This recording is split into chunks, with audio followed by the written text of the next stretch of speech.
सो हाय दोस्तों, आप सब कैसे हो। मैं आशा करता हूँ कि आप सब अच्छे होंगे। तो आज हम लोग देखने वाले हैं बहुत ही इम्पोर्टेंट टॉपिक एनाटॉमी और फिजियोलॉजी का, कार्डियोवास्कुलर सिस्टम्स। कार्डियोवास्कुलर सिस्टम्स क्या होता है। तो हम लोग आज हार्ट के बारे में पढ़ने वाले हैं। हार्ट की ओवरऑल एनाटॉमी क्या होती है, उसका फंक्शन क्या होता है, वो हमारे बॉडी के अंदर क्या फंक्शन करता है, क्या कार्य करता है, कितने उसके चैम्बर हैं, कितने उसमें क्या करता है, ऑक्सीजनेटेड ब्लड कहाँ ले जाता है, कैसे ले जाता है, उसके बारे में ओवरऑल ऑफ पूरा उसके बारे में हम लोग टॉपिक पे चर्चा करेंगे। तो बॉडी वीडियो को शुरू करते हैं। Cardiovascular system. The cardiovascular system consists of heart and blood vessels. It transports respiratory gases and nutrients and excretory products of various parts of body. कहने का मतलब है जो हार्ट होता है उसका फंक्शन क्या होता है। इट इज़ कंसिस्ट ऑफ, यह हार्ट एंड ब्लड वेसल्स को इट ट्रांसपोर्ट रिस्पायरेटरी गैसेस, यह रिस्पायरेटरी गैसेस को ट्रांसपोर्ट करता है और न्यूट्रिएंट्स को ट्रांसपोर्ट करता है, और excretory products various part of body. Excretory product बोले तो ये जो यूरिन आपका होता है, ये यूरिन और ये कार्बन डाइऑक्साइड, एक्सक्रीटरी प्रोडक्ट्स को various part of the body से बाहर को फेंकने का काम करता है, बाहर फेंकने का। The cardiovascular system consist of heart and blood vessels. Heart और ब्लड वेसल्स से मिलकर बना हुआ है। यह ट्रांसपोर्ट करता है, रिस्पायरेटरी गैसेस को ट्रांसपोर्ट करता है और न्यूट्रिएंट्स को ट्रांसपोर्ट करता है, और एक्सक्रीटरी प्रोडक्ट्स को various part of the body. यह एक्सक्रीटरी प्रोडक्ट्स लाइक बोले तो अमोनिया हो गया, NH3, और क्या कहते हैं कार्बन डाइऑक्साइड, कार्बन मोनोऑक्साइड्स हो गया। और देखते हैं हम लोग हार्ट के संरचना कैसी, स्ट्रक्चर कैसा है। तो heart is a conical hollow musculotendinous organ. Heart जो है कोनिकल शेप का है, और हेलो मतलब खाली स्थान है, हेलो मतलब खाली स्थान, एंड मस्कुलोटेंडनस ऑर्गन्स है। It lies in the thorax, यह हमारे थोरेक्स के बिटवीन, थोरेक्स बोले तो स्टर्नम, ये छाती के बीच, बिटवीन द लंग्स के दोनों के बीच में स्थित है। बिहाइंड द स्टर्नम के पीछे अबाउट 10 सेंटीमीटर लॉन्ग है, उसकी लंबाई 10 सेंटीमीटर लॉन्ग है। एंड वेट 300 ग्राम्स है, 300 ग्राम्स का वेट है इसका। हार्ट का वेट 300 ग्राम है और लंबाई 300 सेंटीमीटर लॉन्ग वेट। और इसका स्ट्रक्चर ऑफ हार्ट, इसका स्ट्रक्चर देखते हैं। Heart have heart have 3 layers. Heart के में 3 लेयर्स पाई जाती हैं। कौन कौन सी? Surrounded outer covering called pericardiums, जो सबसे ऊपरी लेयर है होती है उसे पेरिकार्डियम। उसके बाद middle layer of heart called myocardium, उसके मिडिल लेयर जो होती है उसे मायोकार्डियम बोला जाता है, मायोकार्डियम। उसके बाद इनर लाइनिंग कार्ड इंडोकार्डियम, जो अंदर की सबसे अंदर लेयर वाली होती है उसे इंडोकार्डियम बोला जाता है। उसके बाद हम लोग देखते हैं चेम्बर ऑफ हार्ट। हार्ट में कितने चेम्बर होते हैं? तो heart is made of 4 chambers. Heart जो होता है वो 4 चेम्बर से मिलकर बना हुआ होता है। कौन कौन से? Right atrium and right ventricle. Similarly just बगल में होता है left atrium and left ventricle. तो देखते हैं हम लोग right atrium and right ventricle, similarly left atrium and left ventricle. अब उसमें देखते हैं valve of the heart. Heart के अंदर वॉल्व कैसे प्रेजेंट होते हैं? वॉल्व देखते हैं। ब्लड वेसल्स, ये valve of the heart, the opening between right atrium and right ventricle. जब जो आपका वॉल्व है, the opening between right atrium and right ventricle is regarded by tricuspid valve. जो ट्राइकस्पिड वॉल्व है आपका राइट एट्रियम और right ventricle के बीच में ओपन होता है। The opening between left atrium and left ventricle regarded by mitral valve. जो आपका मिट्रल वॉल्व होता है राइट वेंट्रिकल, लेफ्ट वेंट्रिकल और लेफ्ट एट्रियम और लेफ्ट वेंट्रिकल के बीच में ओपनिंग होती है उसकी। उसके बाद blood vessel attach to heart. Blood vessels attach to heart. Blood vessels कैसे अटैच हैं? तो देखा जाए तो द राइट एट्रियम जो आपका सबसे पहली है, the right atrium receive superior vena cava and inferior vena cava. जो राइट एट्रियम है, जो आपका हार्ट का 4 चेम्बर होता है, तो फर्स्ट चेंबर जो होता है, the right atrium receive superior vena cava and inferior vena cava, they carry venous blood. जैसे आपका ये हो गया, ऐसे हार्ट का 4 चेंबर हो गया।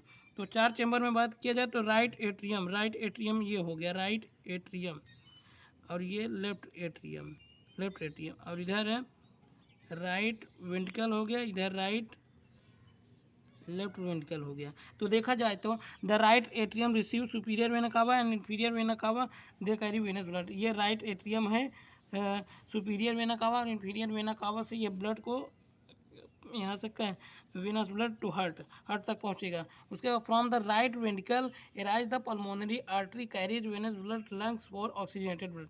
फिर यहाँ से राइट वेंट्रिकल से ब्लड निकलेगा, ये राइट वेंट्रिकल से ब्लड निकलेगा जबकि पल्मोनरी आर्टरी के थ्रू आपके लंग्स में जाएगा, लंग्स में प्यूरिफिकेशन के लिए, लंग्स फॉर ऑक्सीजनेटेड के लिए उसमें ऑक्सीजनेशन मिलेगा।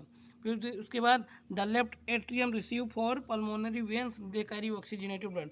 फिर उसके बाद होने के बाद ये आपका लेफ्ट एट्रियम में आएगा, the left atrium receive for pulmonary veins they carry oxygenated blood to heart. आपका जो ऑक्सीजनेटेड ब्लड है वो हार्ट तक पहुंच जाएगा।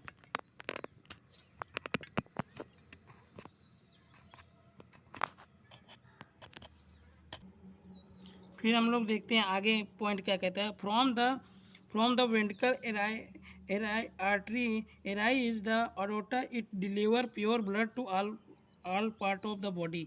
जो आपका क्या कहते हैं, फ्रॉम वेंट्रिकल एरोटा है, लेफ्ट वेंट्रिकल, वो प्योर ब्लड को all part of body derive करता है, मतलब भेजता है सारे पूरी बॉडी की तरफ। उसके बाद blood supply to the heart, blood supply जो होती है हार्ट को कौन सी देती है, artery.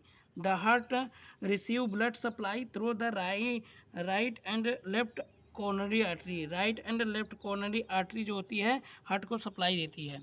Right the heart is receive blood supply the right and left coronary artery यही हार्ट की सप्लाई देती है। अगर हार्ट सप्लाई ना दे तो आदमी को हार्ट अटैक आ जाता है, जो कार्डियक अरेस्ट होता है। उसके बाद हम लोग बात करते हैं atrial and venous system. Atrial और venous system, the heart pumps blood inner artery and the arteries subdivided into finally capillaries alternate into forms the venous return blood to the heart. So artery carries pure blood, यहाँ पर यहाँ पे देखते हैं हम लोग, so artery carries pure blood away from the heart. जो artery carry pure blood away from the heart से दूर ले जाते हैं, और vein carry impure blood to heart capillaries are. जो आर्टरी होती हैं प्योर ब्लड को हार्ट से दूर ले जाती हैं, और वेन जो होते हैं इम्प्योर ब्लड को हार्ट तक ले आती हैं। हम लोग इसकी स्ट्रक्चर देखते हैं थोड़ा इस पर अच्छे से।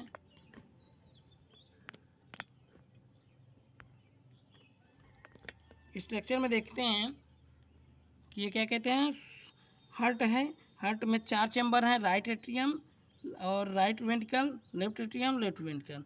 तो हम लोग देखते हैं पूरे बॉडी से हमारे ब्लड आता है सबसे पहले सुपीरियर वेना कावा और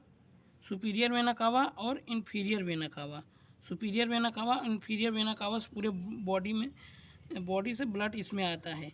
फिर यह है राइट वेंट्रिकल पंप करता है अरोटा पल्मोनरी आर्टरी के थ्रू, यह है लंग्स में जाता है, लेफ्ट लंग्स राइट लंग्स में जाता है।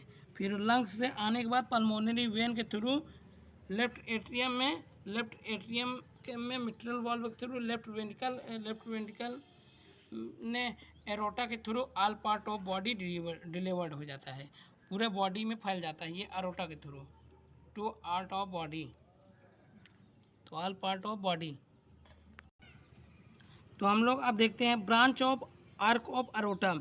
Branch of aorta divided into many small artery which supply the which specific organ of the part of the body. जो branch of aorta different artery में डिवाइड हो गई है, कौन कौन सी। फिर देखा जाए तो सबसे पहले carotid artery supply to the heart, जो कैरोटिड आर्टरी होती है सप्लाई टू हार्ट, इसी को कॉर्नरी आर्टरी भी बोलते हैं।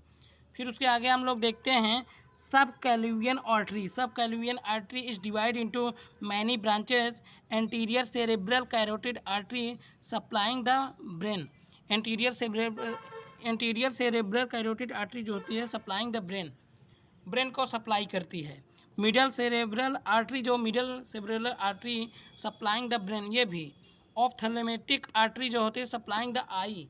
ऑप्थेलमेटिक आई जो आर्टरी होती है सप्लाइंग द आई।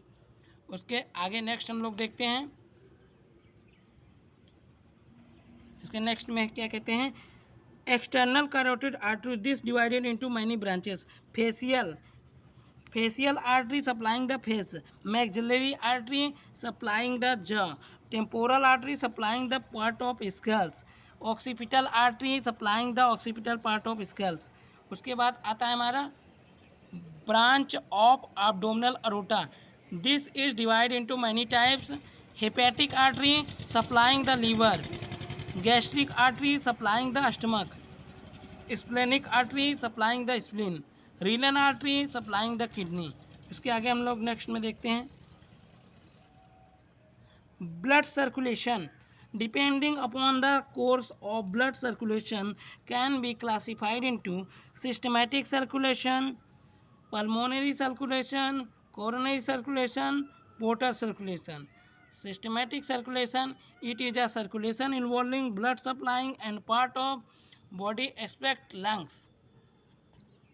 तो हम लोग आगे पढ़ चुके थे पल्मोनरी सर्कुलेशन। अब देखने आए हैं पल्मोनरी सर्कुलेशन क्या होता है।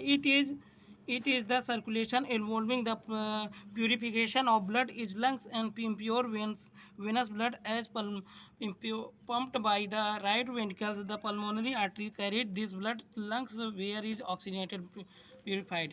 कहने का मतलब है जो प्यूरिफिकेशन ऑफ ब्लड होता है हमारे लंग्स में, जो इम्प्योर ब्लड होता है हमारे लंग्स में जाने के बाद वो प्योर होता है। तो ये जो सर्कुलेशन होता है the pulmonary artery carotid blood to lungs oxygenated blood, यहाँ इसमें प्यूरिफिकेशन ऑफ ब्लड होता है। तो आगे हम लोग देखते हैं coronary circulation. Coronary circulation, what is coronary circulation? The circulation blood supply to heart is itself.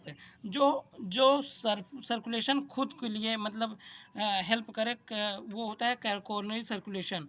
The heart अपने लिए खुद से सेल्फ अपने लिए सर्कुलेशन करता है। The circulation blood supply to heart itself. उसके आगे हम लोग देखते हैं portal circulation. Portal circulation, it is a circulation blood through in liver is circulation. या पोर्टल सर्कुलेशन हमारे लीवर के लिए होता है। उसके आगे नेक्स्ट हम लोग देखते हैं वो portal vein carry blood that is circulated is stomach intestine and pancreas to livers. ये पोर्टल वेन जो होता है ये हमारे ब्लड में सप्लाई है, स्टमक को सप्लाई करती है, इंटेस्टाइन को करती है और इंटेस्टाइन और लीवर को, पैंक्रियास को। उसके आगे नेक्स्ट देखते हैं हम लोग next the portal vein divided into capillaries are capillaries with capillaries of hepatic body. Hepatic body बोला जाए तो लीवर के लिए बात हो रही है। The venous blood of liver is connected by the hepatic vein which inferior vena कावा।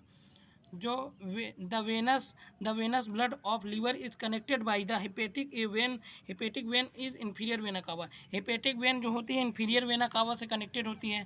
Function of the heart is act and the pump and the following function. Heart का फॉलोइंग्स बहुत से फंक्शन है देखा जाए तो the superior vena cava and inferior vena cava bring venous blood from the various part of the body and to heart. This venous blood fill the right atrium. जो आपका superior vena कावा और inferior vena cava से जो blood है आपके right atrium में आता है। उसके आगे नेक्स्ट देखते हैं हम लोग when if you fill the right atriums control sending blood to right ventricle. जो आपका राइट एट्रियम है वो sending blood to right ventricles. Now the right ventricles contracts the sends blood to lungs and through pulmonary tracts. जो आपका right ventricle है वो आपको blood को सेंड करता है पल्मोनरी आर्टरी टू लंग्स तक करता है। उसके आगे नेक्स्ट हम लोग देखते हैं now the right ventricles contracts the blood get oxygenated blood lungs oxygenated blood is carried out pulmonary vein to left atrium। जो आपका क्या कहते हैं राइट वेंट्रिकल है, राइट वेंट्रिकल्स वो ब्लड को पंप कर देता है आपके लंग्स तक। Oxygenated blood in lungs the oxygenated blood to carried out pulmonary veins के थ्रू लेफ्ट एट्रियम में आता है। तो उसके आगे नेक्स्ट हम लोग देखते हैं, now the left atrium contract and send blood to left ventricle. जो आपका लेफ्ट एट्रियम है वो ब्लड को सेंड करता है लेफ्ट वेंट्रिकल्स में। तो इसके आगे नेक्स्ट हम लोग देखते हैं, तो हम लोग वहाँ तक देख लिए थे, उसके आगे नेक्स्ट देखते हैं, now the left ventricle contract and send blood into aorta, this blood is circulate is through act body. जो आपका क्या कहते हैं, left ventricle contract blood send to blood into aorta, aorta को सबसे बड़ी आर्टरी को एरोटा को देता है जो blood, this blood is circulate the through act all over body में चला जाता है। उसके आगे हम लोग कुछ डिफरेंट पैरामीटर्स देखते हैं। कार्डियक साइकिल्स के, व्हाट इज कार्डियक साइकिल्स क्या होता है, तो cardiac cycle is the sequence of events which occur in the heart during single beats, the rate of heart 170 beats per minute and so is the time taken for 1 beats 0.8 seconds, so the sequence of events which occur 0.6 seconds। तो बोला जाए तो cardiac cycle वो होता है जो हमारे एक सेकेंड में हमारा जो हार्ट होता है कितने मतलब रेस्ट करता है, 0.8 सेकेंड। जो कार्डियक साइकिल होता है हमारा हार्ट फंक्शन करता है 0.8 सेकेंड में, सारा फंक्शन करता है 0.8 सेकंड में, और 0.2 सेकंड जो होता है उसमें वो रिलैक्सेशन करता है। तो आगे देखते हैं, cardiac cycle is 2 phases they are, cardiac cycle जो होता है ये आपका 2 फेजेज में होता है। कौन कौन से, systolic a period of contraction, systolic pressure जो होता है आपका 120 होता है और डायस्टोलिक प्रेशर 80 होता है। सिस्टोलिक प्रेशर जो होता है आपका ए पीरियड ऑफ कॉन्ट्रैक्शन, आपका जो हार्ट होता है कॉन्ट्रैक्ट करता है, and diastolic period of relaxation, आपका जो हार्ट होता है रिलैक्सेशन करता है वो 80 mm/Hg होता है। तो ब्लड प्रेशर क्या होता है, ब्लड प्रेशर के बारे में देखते हैं। Blood pressure, the lateral pressure excreted by blood on blood vessels, blood pressure वो होता है जो हमारे आर्टरी के थ्रू हमारे ब्लड वेसल पे प्रेशर लगता है, उसे ब्लड प्रेशर बोलते हैं। तो देखा जाए तो systolic blood pressure, it is the maximum blood pressures occurring दो heart range of 100 to 120 mmHg, systolic pressure, and diastolic blood pressure, it is minimum blood pressures occur during the heart relaxation of the heart range 60 to 80 mmHg। Cardiac output क्या होता है, तो हम लोग देखते हैं, cardiac output it is defined as the quantity of blood pumped by the heart in the minute strokes in volume is the amount of blood and inject per beat of the heart is about 70 mm so every minutes, and some for क्या कहते हैं 5014 ml nearly blood is pumped by the heart। cardiac output depending upon amount of blood is returned to the return through veins। जो cardiac output होता है वो आपका 1 second में 70 ml and 1 minutes में 5040 ml होता है। Factor affecting blood pressures, there are many factors, blood volume it is the total amount of blood in circulation. So हम लोग यहाँ तक देख चुके थे। अब देखते हैं diameter of lumen of blood vessel. एक ब्लड वेसल का डायमीटर कैसे होता है, narrowing of the lumen increase the resistance of blood flow and the increase blood pressure, a narrowing of the lumen increase the resistance to blood flow and this increase blood pressure। एक क्या कहते हैं diameter of, जो blood vessels का अगर diameter बढ़ जाएगा तो उसमें आपका ब्लड प्रेशर बढ़ा आएगा।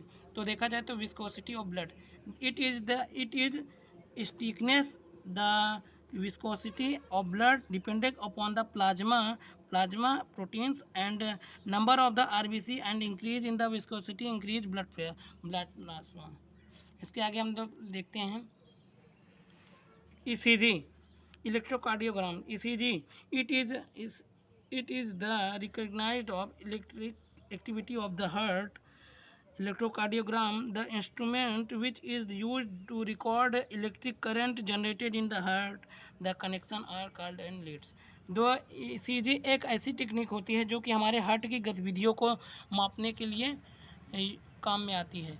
तो आई होप आप लोग को यह वीडियो अच्छा लगा होगा। तो आप लोग का अगर थोड़ा भी अगर इससे नॉलेज हुआ हो तो वीडियो को लाइक कीजिएगा, चैनल को सब्सक्राइब कीजिएगा।